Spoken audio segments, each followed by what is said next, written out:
We have our crust over here in the oven. It's ready. There was a little mishap. Amy was trying to help me with it, and some of the crust part fell off, but it's all good. It's going to taste fabulous.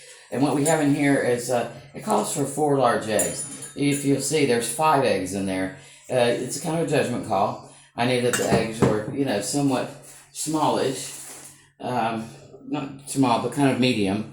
So I chose to put a 5th egg in there. Better to have an extra egg than not, because that's really what does the firming up.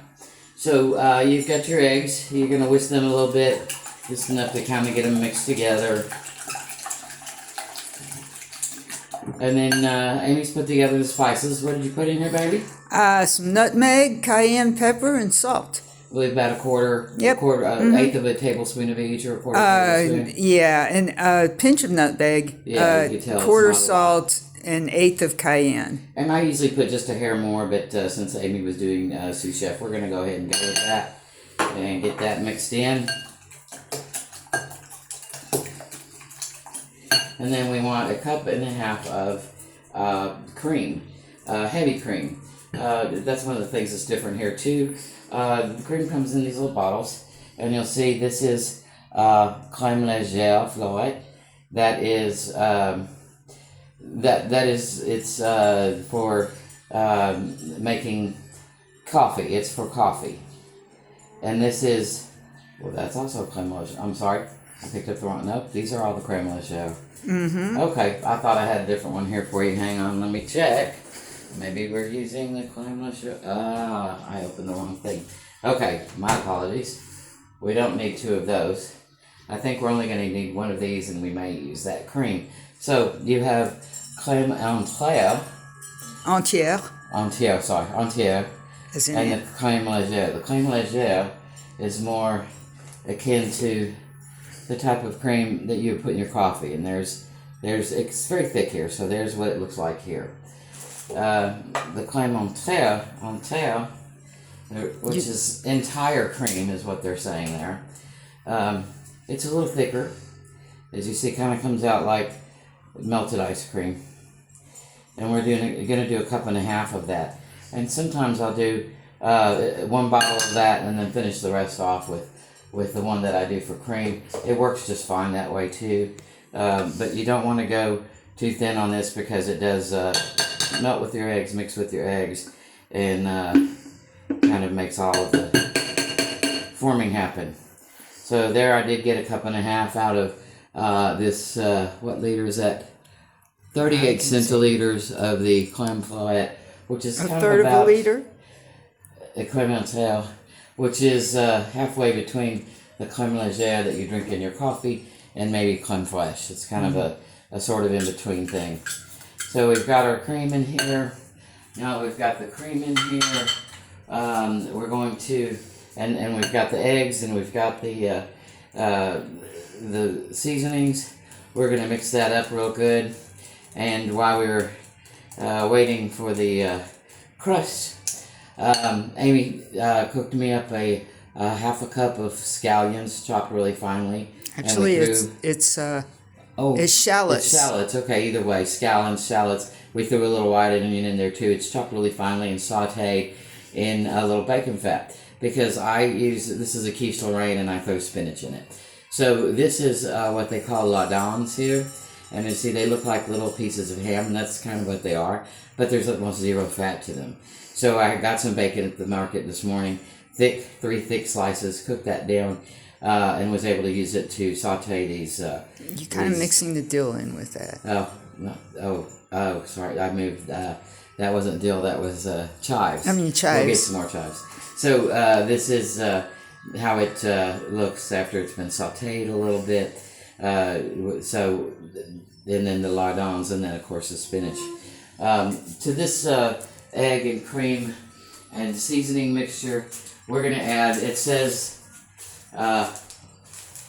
it depends on the recipe, but this one calls for about, how much cheese they're looking for. 4 ounces of Gruyere. This is about 8 ounces. I'll use about 5 ounces of it. And I don't even worry about measuring it. It's really just, you know, what do you want it to be? And you kind of stir that together.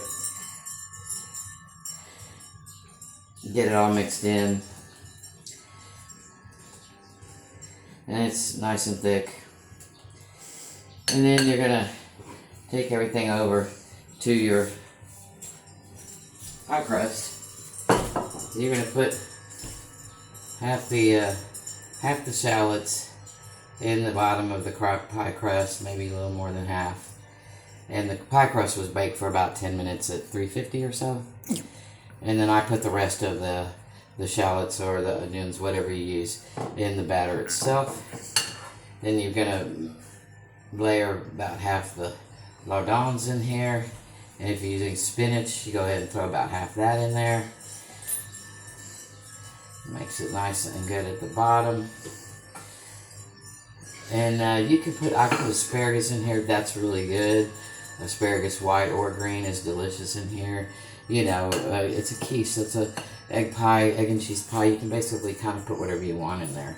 This is a basic recipe that you can just add to however you like. Then you go ahead and pour all that into your pie crust. This is why we watch it, because as you can see, it's leaning a little bit on this side just because the way we have it sitting. And it will spill over just a little as it's cooking. So we get all that goodiness offloaded into the crust. Make sure it's nice and comfortable there.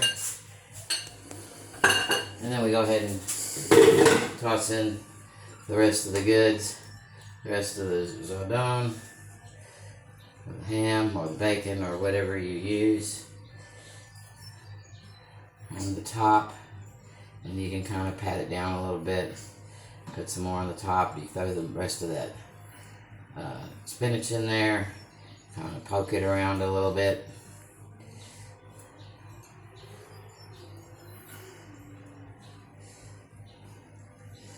Sort of sinking it, but not too far.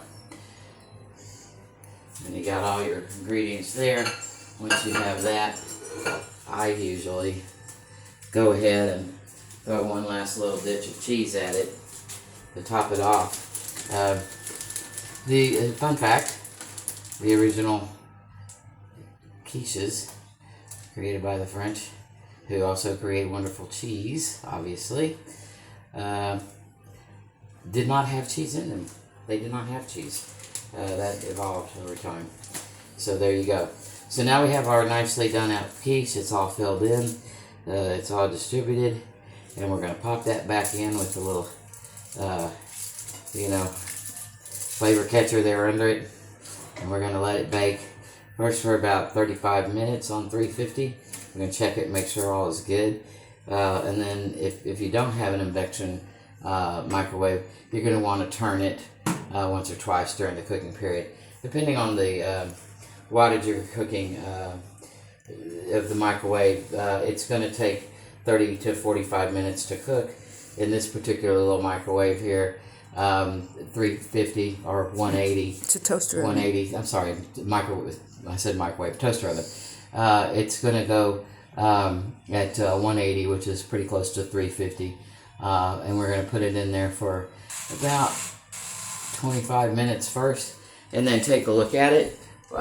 When you have induction cooking like we have with the microwave, the stove, the toaster oven, all of those things, you don't really have to turn anything. So you don't have to worry about turning it. You just need to worry about checking it. And we'll do that in a little bit. And then the next thing you'll get to see is the fully finished quiche, which we're going to post on our Facebook page. So we hope you enjoyed finding out how to make it. Basically, run it down.